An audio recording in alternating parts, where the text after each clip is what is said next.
See mootor ei tööta põleva vedeliku või gaasi peal, vaid hoopis selle õhu peal, mida me hingame. Kuid enne kui me sellele mootorile õhku anname, tuleb õhk kokku suruda. See toob kaasa mitmeid erinevusi selle mootori ja tavalise sisepõlemismootori vahel. Võimsuse poolest suudab sisepõlemismootor anda maksimaalset võimsust kuni kütusepaagi tühjenemiseni. Samas selle mootori võimsus sõltub paagis olevast rõhust. See tähendab, et aja jooksul väheneb võimsus järk-järgult, kuna mootor kasutab rohkem õhku ja rõhk langeb. Üks võimalus sellest mööda hiilida on optimeerida mootor palju madalama rõhu jaoks ja kasutada seda regulaatori abil. Nii annab mootorisse sisenev rõhk ühtlasema võimsuse kogu paagi rõhu languse vältel. Kui ma neid mootori teste teen, kasutan suurkompressori paaki ja mul on regulaator, millega saan mootori rõhku reguleerida. Kuna ma kavatsen selle mootori lõpuks lennukile panna, on see regulaator liiga raske, seega teen ma enda oma. Rõhuregulaatoril on 3 põhikomponenti, vedru, membraan ja klapp, mis kõik töötavad koos, et kontrollida väljund rõhku. Kui õhk jõuab sisendisse, voolab see läbi klapi membraani sisse ja teiselt poolt välja ning selle rõhu tõttu hakkab membraan ülespoole liikuma, mis sulgeb klapi. Nüüd määrab väljundrõhu vedru survejõud. Seega, et vähendada ja reguleerida väljundrõhku, peame reguleerima vedru kokkusurumist, kuni see on veidi väiksem kui membraanile mõjuv väljundrõhk. Nii tahab klapp õige rõhu korral suletuna püsida. Aga kui väljundrõhk veidi langeb, liigub membraan alla ja avab klapi, tõstes rõhu taas kõrgemale. See on sisuliselt mehaaniline tagasisideahel, mis avab ja sulgeb klappi sõltuvalt väljundrõhust. Nüüd, ma ostsin selle suure vedrupaki mõnda aega tagasi ja survevedrud on suhteliselt nõrgad. Nii et membraani asemel kasutan väikese läbimõõduga süstalt, sest rõhujõud on väikse kolvipinna tõttu palju väiksem.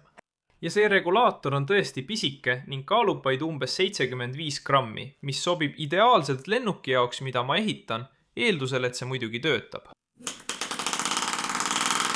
See tegelikult mingil määral töötabki. Rõhku reguleeritakse, kuid see paneb mootori pulseerima. Selle põhjuseks on süstla tekitatud hõõrdumine. Kolb vajab liikumiseks umbes 10 psi suurust rõhkude vahet. Seega arvan, et pean kasutama membraani lahendust. Muide, kolvi kasutamine regulaatoris ei ole tegelikult radikaalne idee, nagu ma hiljem teada sain. Minu kompressori regulaator kasutab samuti kolblahendust. Pärast mitmeid katsetusi ja mõningaid uusi tugevamaid vedrusid sain lõpuks regulaatori tööle. Sisendrõhk on 60 psi ja mootor töötab umbes 30 psi juures. Ja ma saan mootori kiirust reguleerida, keerates seda polti, et suurendada või vähendada vedru kokkusurumist. Aga kas see suurendab mootori tööaega? See on graafik tõukejõust, mida toodetakse, kui õhk paagis väheneb ja nagu näete, annab see maksimaalse tõukejõu alguses tänu kõrgele rõhule. Ja siis see aeglaselt väheneb, kuni rõhk on liiga madal, et mootor töötaks. Nüüd, kuna regulaator on seatud hoidma rõhku umbes poole maksimaalse rõhu juures, võiksime eeldada, et tõukejõu kõverneb välja selline, madalama tipptõukejõuga, aga palju pikema tööajaga. Kuid tegelikult näeb see välja hoopis selline. Tööaeg on küll veidi pikem, kuid mitte oluliselt, ja see on sellepärast, et mootor töötab ikkagi sama efektiivsusega. Nii et selle graafiku osa all olev pindala on lihtsalt jaotatud selle osa peale. Aga võib-olla ei ole see mootor optimeeritud töötama madalamate reguleeritud rõhkude juures. Nii et otsustasin ehitada uue mootori mõningate väikeste muudatustega. Esimene neist oli uus silinder, kasutades akrüültoru, et loodetavasti vähendada hõõrdumist. Ja ma otsustasin ka uue kolvi BLA-st 3D printida oma Prusa Mark 3-l, kuna see on kiirem ja odavam kui kolvi printimine vaigust. Ja kuna silinder on nüüd palju siledam, ei tohiks FTM prindi servad hõõrdumist suurendada. Nii et selle uue mootori optimeerimiseks madalama rõhu jaoks ma kujundasin selle nii, et kolvi kohal on suur maht. Idee on selles, et kui kolb on oma käigu ülaosas, on kolvi kohal olev maht kolmandik sellest, mis see on, kui kolb jõuab alla. See on sellepärast, et sisendrõhk on umbes 3 korda suurem kui atmosfääri rõhk. Nii et selle 3-kordne laiendamine peaks viima rõhu väljalaskel 1 atmosfäärini, mis loodetavasti vähendab igasugust raisatud rõhku.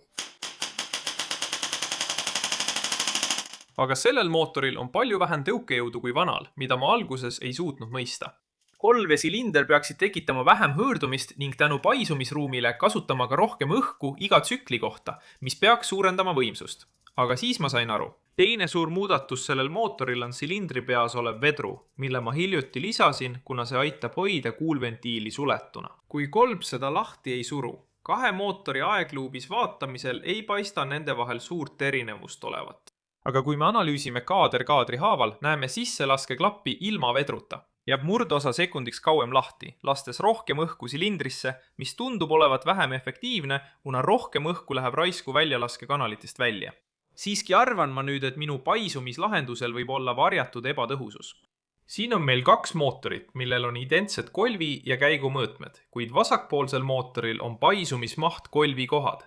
See võimaldab õhul silindris täielikult paisuda, mille tulemusel läheb väga vähe õhku raisku väljalaskes, samas kui parempoolsel mootoril puudub paisumismaht ja palju kõrgsurve õhku väljub väljalaskest. Aga usu või mitte, parempoolne mootor on tegelikult tõhusam ja siin on põhjus. Kui vasakpoolne mootor jõuab oma käigu ülemisse punkti, avaneb sisselaskeklapp ja umbes 10 kuupsentimeetrit õhku siseneb silindrisse. Aga selleks, et parempoolne mootor kasutaks sama õhuhulka, peab kolb liikuma alla.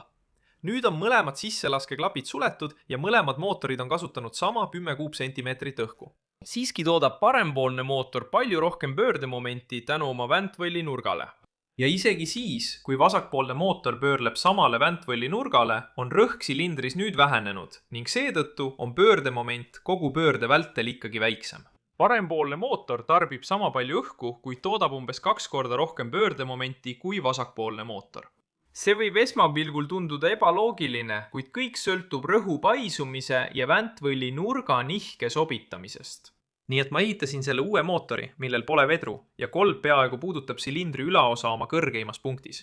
Ja ma lisasin kolvile ka selle 2 mm reguleerimiskruvi eelneva terasvarda asemel, et saaksin klapi ajastust hõlpsasti reguleerida. Aga enne kui me andmeid vaatame, räägime interneti andmetest, mida sinu kohta kogutakse ja sellest, kuidas selle video sponsor Incogni saab aidata. On olemas interneti andmemaaklerid, kes koguvad sinu kohta teavet, nagu sinu nimi, vanus, aadress, sinu veebipõhised ostuharjumused ja palju muud, ning ettevõtted saavad seda teavet osta. Nüüd saad sa iga ühe poole neist andmevahendajatest otse pöörduda, et oma andmed kustutada.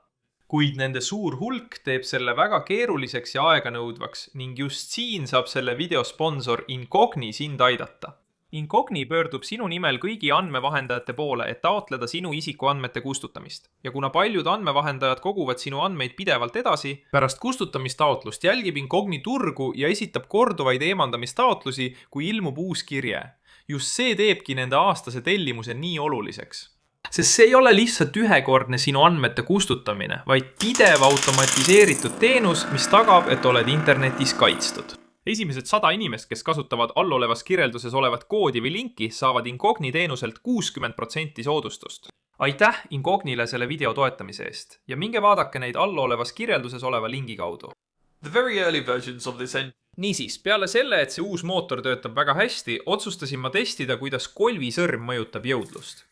Siin on üks esimestest tõukejõu testidest, kus tõukejõud väheneb lineaarselt koos rõhulangusega. Aga vaata, mis juhtub, kui ma lühendan sõrme vaid 0,1 mm võrra. See vähendab oluliselt maksimaalset tõukejõudu, kuid suurendab ka tööaega. Ja mis mulle huvi pakub, on selle kõvera tasandumine kõrgematel rõhkudel. Kõik need tõukejõutestid viiakse läbi 2-liitrise joogipudeliga, mis on survestatud 60 psiini. Ja see on sellepärast, et kui ma selle mootori varaseid versioone testisin, survestasin ma neid pudeleid oma magamistoas. Nii et ohutuse kaalutlustel ei tahtnud ma, et ükski neist plahvataks ja arvasin, et 60 psi on ohutu kontrollmuutuja. Aga nüüd, vaadates seda tõukejõukõverat, mõtlen, mis juhtuks, kui prooviksime kõrgemaid rõhke. Nii et teeme katset 100 psi juures. The ball is pushed higher, therefore increasing the thrust, at least to a point where the pressure is then too low. Siin on pika koldapi tulemus. Maksimaalse tõukejõuga 3,5 newtonit ja tööajaga umbes 2 minutit. Aga vaata lühema tapi graafikut. Kõrgema rõhu juures on tõukejõud tegelikult väiksem. Selle mootori kõige varasematel versioonidel olid silindripeasse trükitud kaarduskanalid, et võimandada paremat õhuvoolu ümber kuuli. Aga ma avastasin, et see põhjustas mootori töös kummalisi tõrkeid. Kui klapis olev kuul paiskus liiga kõrgele ja hõljus hetkeks õhus tänu selle ümber liikuvatele kiiretele õhuvooludele. Ja tol ajal mul ei olnud ühtegi vedru, et seda takistada, nii et ma kujundasin silindri pea siseläbi mõõdu natuke suuremaks kui kuul ise. Nii surub mootorisse sisenev õhk kuuli tagasi klappi ja sellest jõust piisas, et mootor töötaks ka tagurpidi. engine will fly. What happens if we make a 2-cylinder? Aga viimase mootoriga tuleb jõud sellest, et kuul tõuseb klapilt üles, kui kolb seda tabab. Seega, kõrgema rõhu korral on õhuvoolust tingitud allapoole suunatud jõud palju tugevam. Seetõttu kuul ei tõuse nii kõrgele ja mootorisse pääseb vähem õhku. Ning kui rõhk aeglaselt langeb, surutakse kuul kõrgemale. See suurendab tõukejõudu vähemalt seni, kuni rõhk muutub mootori pöörlemiskiiruse hoidmiseks liiga madalaks. Nii et see on peaaegu nagu silindripeasse sisse ehitatud isereguleeruv tõukejõu reguleerimine, ilma et oleks vaja välist rõhuregulaatorit. Ja natuke rohkem häälestades arvan, et saame selle joone veelgi sirgemaks muuta, mis oleks ideaalne lennuki lennutamiseks. Ma tean, et me ei saa seda mootorit tegelikult võrrenda vanemate mootoritega, sest oleme ühe kontrollmuutuja muutnud, suurendades rõhku. Aga see uus mootor, kasutegur on 214 Newton-sekundit, mis võrreldes eelmise mootoriga on parem. Minu eelmises videos oli see umbes 2 korda väiksem ja võrreldes viimase korraga ma tegin õhujõul töötava lennuki umbes 10 korda selle vana mootori jõudlusest ja see suutis hoida horisontaalset lendu. Nii et ma oleksin väga üllatunud, kui see asi ei lendaks. Nüüd, kuigi ma arvan, et see mootor lendab, mis juhtub siis, kui me teeme 2 silindriga versiooni? Lihtsaim viis selle saavutamiseks on lihtsalt paigaldada 2 mootorit selg selja vastu, nii et nad jagavad sama väntvõlli. Selleks pidin ma printima need ühendusvardad, mis on veidi kõverad, et need kinnituksid keskel samale vardale. Samas peavad need ikkagi olema joodatud kolbidega ja mahtuma karterisse. Täpselt nagu 1 silindriga versioonis, kuid vastas suundades. Järgmine samm on silindrite ja kolbide kinnitamine, mis on põhimõtteliselt samad nagu 1 silindriga mootoril, välja arvatud silindri pea. Need tuleb ühendada õhukollektoriga, mis jagab sisse tuleb õhu 2 kanalist ja suunab selle läbi nende õhtuste valgete torude igasse silindri. Seejärel saab kuulventiilid paigaldada igasse silindripeasse, kasutades selleks 3D prinditud kruvikorki, et see oleks õhukindel. No, vähemalt õhukindlam kui õhukollektor, mis lekkis palju läbi O-tihendite veidi lõdvema konstruktsiooni tõttu. Aga seda saab hiljem parandada. Vaatame, kas see töötab.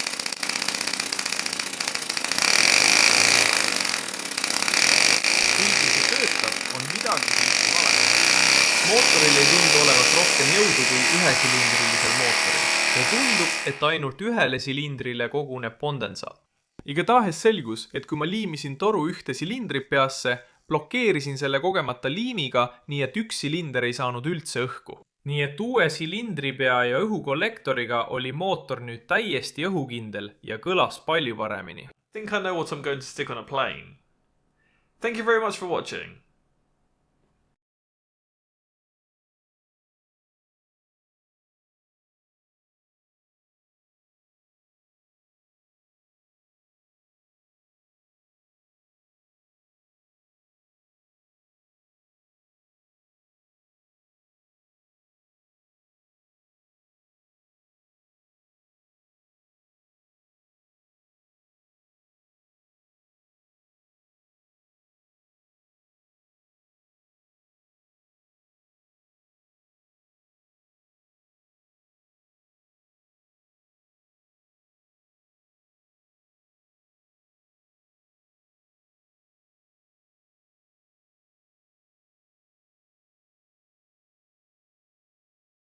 Tipptõukejõuga 4,2 Newtonit 80 psi juures, mis vastab 428 grammi tõstmisele, on sellel mootoril võimsuse ja kaalu suhe peaaegu 10:1, mis võiks olla suurepärane valik dragsterile, kuid selle efektiivsus on peaaegu poole väiksem kui 1 silindriga mootoril.